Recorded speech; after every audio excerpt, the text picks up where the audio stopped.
Hello everyone, welcome to my channel. This is Bharat Vaure. विद्यार्थी मित्रांनो, नीट UG 2026 या परीक्षेचा निकाल जाहीर झालेला आहे. सर्वप्रथम जे विद्यार्थी या परीक्षेमध्ये यशस्वी झाले त्या सर्व विद्यार्थ्यांचं मी मनापासून हार्दिक अभिनंदन करतो.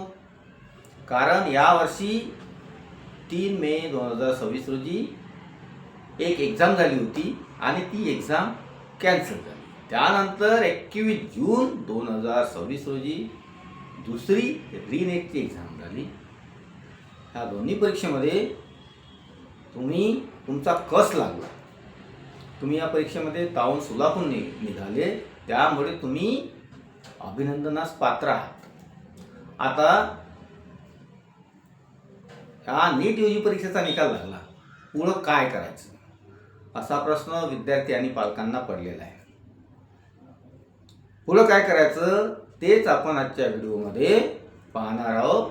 त्यासाठीच हा व्हिडिओ शेवटपर्यंत नक्की पहा.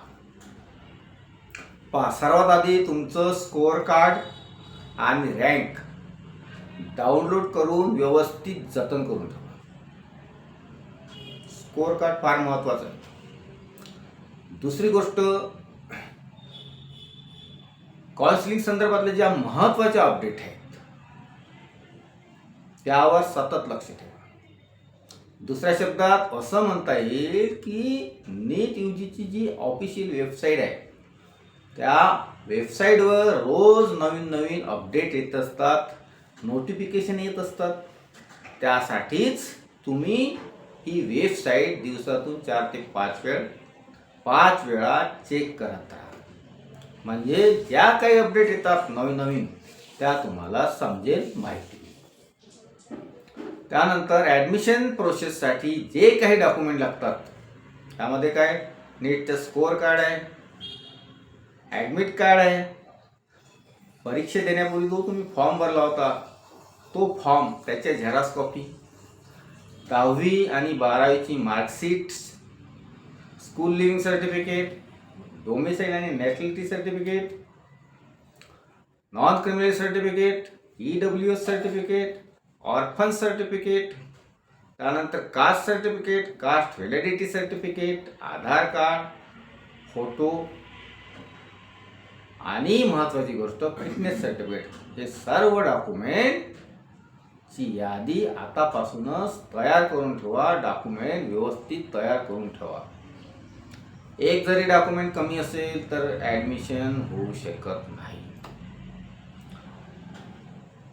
चौथी महत्त्वाची गोष्ट, चॉईस फिलिंग करतेवेळी घाई करू नका, गोंधळून जाऊ नका. कारण हा जो तुम्ही फॉर्म भराल, हा फॉर्म भरतेवेळी विशेषतः मोबाईलवरून भरू नका. काय आहे, मोबाईलवरून पण फॉर्म व्यवस्थित भरता येतो, पण जे डॉक्युमेंट स्कॅन करावं लागतात, अपलोड करावं लागतात, ते अपलोड मोबाईलमधून व्यवस्थित करता येत नाही. जवळ जर एखादं सायबर कॅफे असेल तर तिथं जाऊन तुम्ही करू शकता, पण तिथला व्यक्ती अनुभवी असायला पाहिजे, नाहीतर फॉर्म चुकू शकतो. तुमच्या एरियामध्ये जर समजा एखादं मेडिकल कॉलेज असेल तर तिथं जाऊन तुम्ही फॉर्म भरू शकता. तर चॉईस फिलिंग करतेवेळी महत्त्वाची गोष्ट काय, चॉईस फिलिंग करतेवेळी चांगलं कॉलेज निवडा.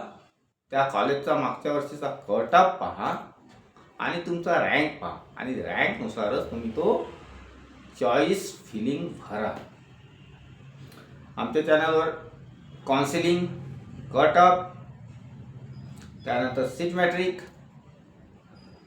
ॲडमिशन प्रोसेस संदर्भातील महत्त्वाची माहिती आम्ही विद्यार्थ्यांना अचूक आणि वेळेमध्ये मराठी भाषेमध्ये देतो.